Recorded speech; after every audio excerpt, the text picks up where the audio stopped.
Praise the Lord. This is Dr. C. Dexter Wise III, and welcome back to the video version of Every Day with Dr. Wise, where you get a mighty message in about 3 minutes or less.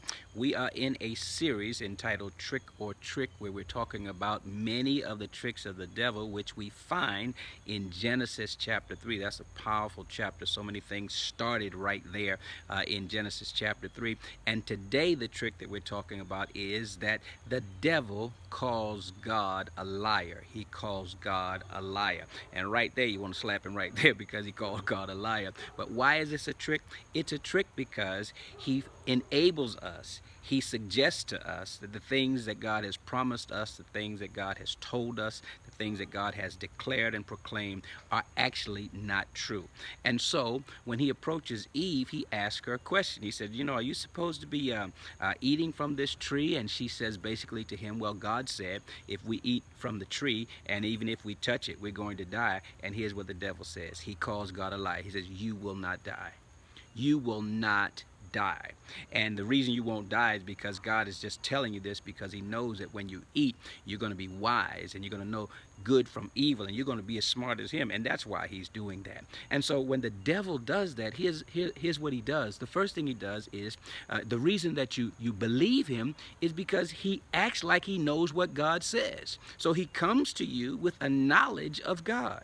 He's not a person who tries to act like a pagan or somebody who's never heard of God. He comes to you as if he has himself been in the presence of God, as if he has himself a relationship with God. And so he's trying to make you think that he knows as much about God as you do, and therefore, since he knows that much, he certainly can tell you about God. So he acts like he knows what God says. And then he refutes what God said. God said that, but you're not going to die. And you automatically know that the devil is a liar when he calls God a liar.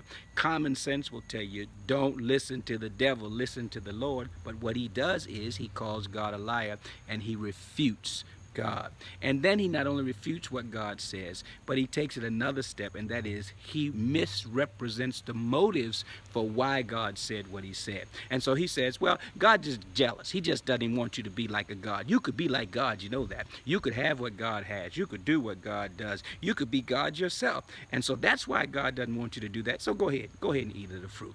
And that's what he does. He uses the things that God has told us, and he turns it around as if God is trying to keep something from us. When God tells us not to do something, it's to protect us from the negative consequences. The devil knows that. He wants us to get those negative consequences, and he tries to talk us into it. When the devil calls God a liar, you turn around and tell the devil, you're a liar, because I ain't going to fall for that trick. I'm going to trust God.